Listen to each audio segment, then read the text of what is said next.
May I speak with Manuel Alcala? Yes, 1 minute, please. Thank you.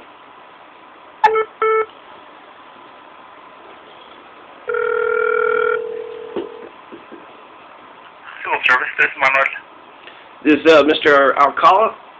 Yes, how can I help you? I'm doing okay. My name's Jonathan Masters, and I'm relatively new here in Pueblo. And there's a Civil Service Commission election coming up, and I was just kind of wanting to get a general sense of what this position is, what the challenges people are faced with. How are you connected? Are you sort of like the CEO and they're the board? No, sir. So the way it works, have you been to our website? Yeah, I'm looking at your website right now. Okay, so there's a few resources for you that'll give you just about all the answers that you're looking for. Let me open up my website so that we can walk through it together. The website with you on it says under the direction of the Civil Service Commission.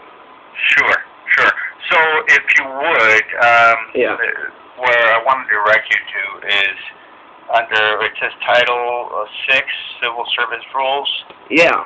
You click on that, and then if you would, there's two links under there. There's Title 6 of the Pueblo Municipal Code and the Civil Service Rules.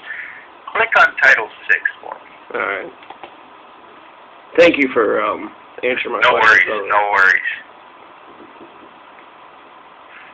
So Title 6 will give you an idea of basically the jurisdiction of the Civil Service Commission, who they are, what they do. So for example, 614 is the duties and powers of the Commission. Right. Jurisdiction. So if you can just briefly, how are you related to it, to the Civil Service Commission? I am part of the Civil Service Office staff. Okay. The Civil Service Commission, as you know, is an elected body. Right. So really, they are not city employees. I am, and the staff here in the office is, they're all. So were you appointed by them or appointed by the city manager? We're appointed by the city manager. Oh. Well, not necessarily appointed. We have to go through all of us have to go through the process of getting the job. So, which basically means, for example, I was selected back in August of 2016. So when the vacancy came open, under the rules, the vacancies need to be posted for people to apply. There's an exam, a list, and then we hire from the list according to who's interviewed, who's the best fit for the job. So are you saying like the Civil Service Commission has nothing to do with your hiring, or just more it was a perfunctory sort of, they're there to hire the people and go through the process, or? Yeah, you know, we in the office really, we look to the commission for correction. Okay. And like I said, it's really all spelled out in Title 6.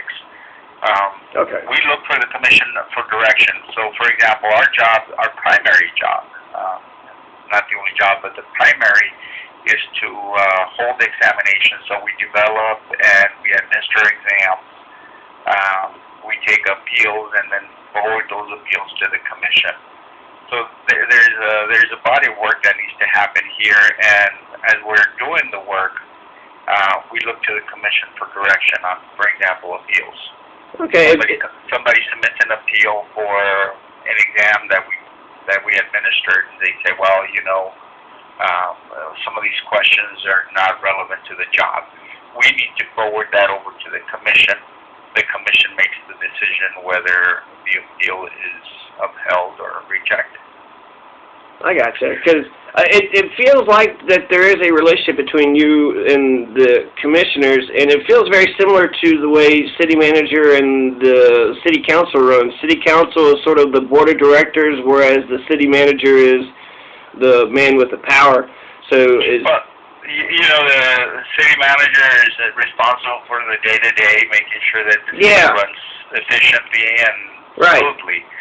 It's the same way here with the the office staff. Make sure that the the business is done. We look for them. We Yeah. look to them for direction on certain things that need decisions. Right. The way I understand city council, they dictate the parameters of policy, but like you said, they don't do the day-to-day. Right. And like I said, I think your best bet, if you really want to get a good feel for it, is to go in and take a look at the Title VI. Yeah. We really, when we're looking at what do we do, Yeah. that's what we look at. We look at city code.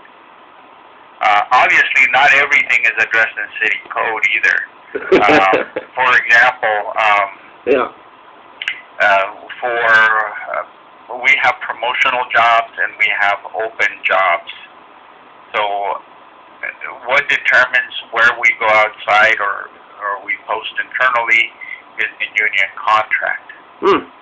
So when we have a job that's supposed to be open only to employees, we look not at the code because it would not be addressed in code. We look at the contract and see what the contract says about that. Interesting. Okay. So there's a large arsenal. The majority is through section or Article 6 of code. Well, thank you for answering pretty much all my questions. I just got one last one. Sure. What would you say is the biggest challenge that your job, a hurdle that you have to, For me or for a commissioner? Because it's different. They deal with making some of the tough decisions, and I think that might be the toughest thing. Is there's a lot of politics involved sometimes, and the commissioners need to make very sound decisions under pressure sometimes. Right. What about, I guess I was going to try to get a hold of them later on. What about for you? What would you say is the biggest challenge? Would it be that promotion versus open thing, or what? No, I think for me the biggest challenge is, and the biggest reward and why I'm here is basically the employees. Yeah. The day-to-day making decisions on what questions we're going to ask and all of that stuff, that to me is minor compared to dealing with employees. So because you deal sometimes with some very difficult individuals, and that's the biggest challenge. But that's also the best reward because you're dealing with them and you're helping people out. Yeah, I would think it would be rewarding to hire, superb candidates into city government. You're saying some people, I feel like you're saying two different things there. You're saying it's challenging, but then it's rewarding. So, what's your line of work, sir? I'm just a citizen, but I am trying to do like a citizen journalist thing. I was going to write up a thing about the election because I don't see any information.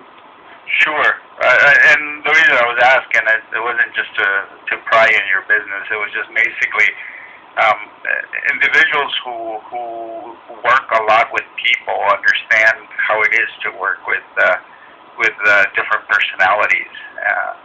While it's very rewarding sometimes to help somebody who maybe through probing, maybe through asking questions to them, you get them to qualify for a job because you help them. You're out there to help them. Yeah. So that's the rewarding part of working with individuals. Okay. The difficult part is, again, going back to characters. You've got different individuals, and some of them are just very difficult.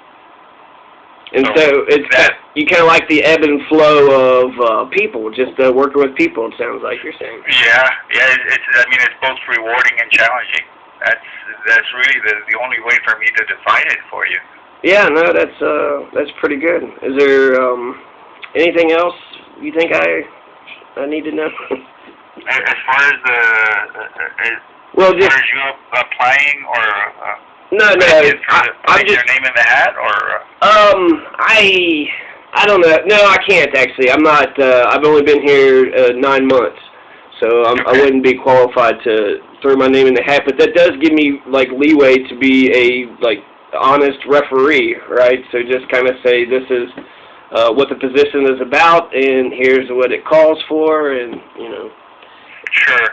A lot of, like I said, going back to what the duties are and what what this office does. I would highly encourage you to go in and take a look at Title VI. Yeah, I will. Because really, just to give you an idea, when I came into the office, my predecessor, I had maybe 5 minutes with my predecessor trying to figure out how to do the job.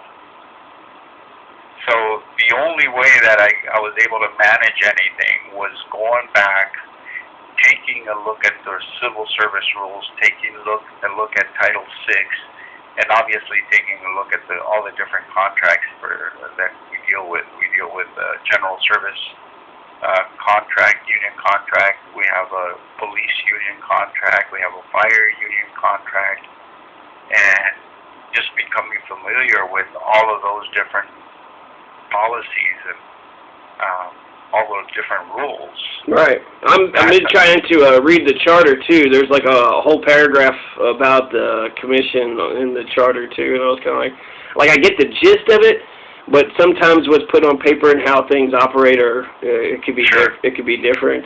And then, but I hear it's not easy, and trying to interpret all the different parts and code is not easy. But to me, that was my best resource, was just going into the code. Yeah, I think you can't really argue with that, because if you don't know what's going on, or if people before you have been institutionalized in bad practices, just go straight from the source. I always won at Monopoly game or chess game sometimes when I knew the rules better. So sometimes it's easier just to educate yourself and then do what you think is best instead of following. Sure, but it's here. I think the biggest thing is being above board, being transparent. Yeah. And sticking with policy. Gotcha. Okay, my man. That's the biggest. I think the biggest thing that you can do as far as the office is concerned. Now, the commissioners have their own set of challenges, I think. Right. Is there a way to get a hold of them? Because I saw on the website they said like their meetings, but it didn't provide a phone number like it did for you. So here's my suggestion to you: if you are looking at contacting a commissioner directly, what I would recommend that you do is you send me an email. You have our email address. Just send us an email. We'll forward it on to the commission and have them contact you. That'll work. Okay, I'll do that. Okay? All right, well, have a good one, Mr. Alcala, and thank you for answering my questions. Absolutely. If you run into any others, just give me a call, okay? I will. Thank you. Have a good one. You too. Bye-bye.